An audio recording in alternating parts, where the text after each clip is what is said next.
Hi, okay, so I think I wanted to talk about modesty and what modesty means to certain people in different faiths and just different things that I've come across and experienced and stuff like that. So, growing up as Jewish, there are many different varieties as far as, what's considered modesty, but the most is that a married woman's hair would be covered. She would have no neckline that would go underneath, like the collarbone basically. So like the top part of the rib there. And from the elbows up is covered and from the knees down, and always wear a skirt or like a split skirt or something like that basically. And a lot of them, they'll also wear like stockings so that someone wouldn't see their legs and that kind of thing. And then there's some ladies that they just cover their hair when they're saying prayers in the synagogue. And then uh, there are some who even wear a special kind of a prayer, sort of a cloth, I guess, that's kind of looks somewhat like a feminine version of like what the men wear. Anyhow, um, when I went to school, a lot of the women wore wigs, and they wear the wigs because that way their hair isn't shown. And I remember when I went from the private school to the public one, that obviously all the laws were all the rules were different because they weren't keeping Jewish laws. That I was really surprised that I didn't have to wear certain clothes. Like I could wear something that wasn't a skirt. I could wear all different kinds of things and it didn't matter. And like what a fashion show it becomes. Not that it wasn't back there too, but just in a different way.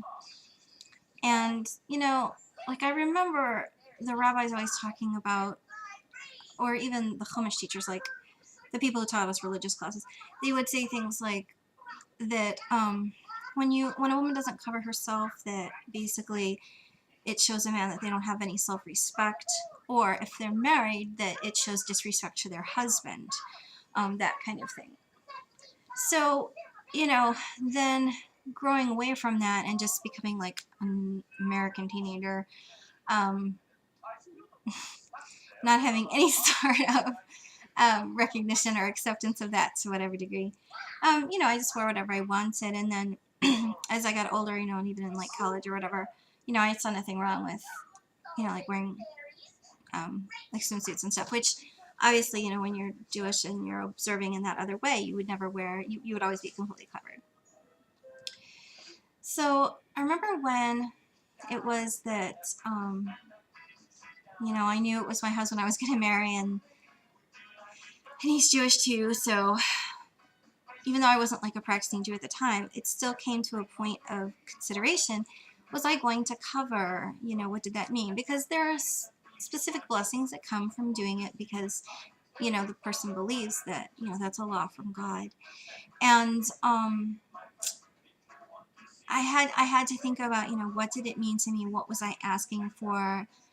And this was like before I was Baha'i, I think, pretty much. I don't think I thought about it after I was Baha'i, but I might have. I think I might have a little bit. Yeah, maybe so, because that was a little bit of the conflict. Because there's a story in the Baha'i faith about this woman named Tare who she takes her head wrap off, which is to show the equality between women and a bunch of other different things. Well, I don't know. There are actually women who are Baha'i that do cover or whatever, but I don't know. I was sort of trying to figure out what I wanted. Well, I pretty much just fell back onto American traditions and stuff, and I didn't really think about it, but in the back of my mind, I kind of always do, like if my arms are uncovered or if my chest is too far down, like I think, oh gosh, I'm naked or what have you, or like, and here it's nearly impossible because it's way too hot that I can't wear something that isn't like a tank top in the summer, for instance, or you just have to wear shorts because you can't function any other way.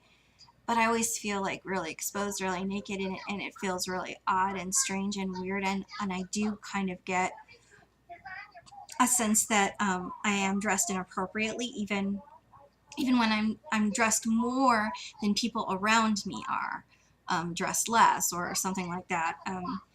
It just always feels awkward, and I've never been able to figure out, you know, is that because I really shouldn't be dressed that way? Is that really in a modest way? Or does it come down to whatever the intention of what I'm doing, I just can't know what other people think about it, and from whatever they are and their standards of culture or what have you, that to them I would either be naked or completely dressed, so it kind of doesn't matter. But going to church is a totally different thing. I mean, obviously, yeah, the head is covered, and I've always loved head covering anyways, just like scarves especially. So, you know, I had this whole stack of scarves that I've been saving forever, and, you know, I would use them if I went to the synagogue or whatever, but I would use them if, like, it was raining outside, but now I'm really glad that I'm wearing them when I pray. Um, and this skirt thing just, I don't know, it doesn't bother me like how it used to. It used to really as a kid, I guess, especially because I was trying to rough and tumble, and, you know, when you're hanging upside down on the monkey bars, and you're trying to keep your skirt from going up over your head, it's kind of a bad story, but um, you know, as an adult, it doesn't feel an imposition as it did, I guess, as a child. Um, but there's this weird line I walk in my mind, you know, because the whole, you know, oh, she's asking for, you know, wearing clothing that's revealing or what have you, if a woman does that, you know, and then the law says obviously that, you know, it doesn't matter if a woman had walked completely naked, around in public, except for the fact that she's breaking the law, for the fact that if she were to be assaulted, that, you know, sexually assaulted, that wouldn't have been her fault, that, you know, that kind of thing.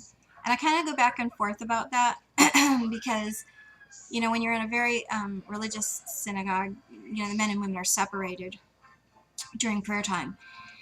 And that was something that I had issue with at some times in my life and not at others. And I think that it can be good, and I think it can be, you know, turned badly too. Going into the church, I thought, oh gosh, are men and women going to be on one side or the other? And then it just very much seemed that it was to set families together rather than to separate genders apart, which I thought that was very interesting. But one of the reasons why they separate men and women is because, you know, to have a visual distraction while someone's trying to be praying, to just take that away, you know, to remove a possibility that someone could stumble into a thought that isn't about what they're really wanting to practice in the moment of their prayer or in their life, you know, to help somebody out. And then I've heard people say, oh, well, what, men can't keep their mind off of blah, blah, blah, or whatever. Or, you know, if a man is married, why is he even looking at another woman or whatever? But, I mean, if something crosses the path of your eyes, it's not like you can have prevented it. So I kind of go back and forth about all of these things because it's amazing to me how innocuous something can be to someone else, and then completely exciting something can be to one person, depending upon what culture that they were raised in or what they were denied being able to see. And that the more stringent things are, the more desirous that person will be that grew up in that way to see what which was forbidden, that kind of thing. So I kind of think about all of that now that I'm kind of going through this, because I'm wondering over this winter, what do I want to do in the spring and summer when it's going to be uproariously, just ridiculously hot? And I don't want to be showing my arms, or I don't want to be showing, you know, my chest. So I don't know. I'm still trying to figure it out. Best and brightest to you. Peace on your heart.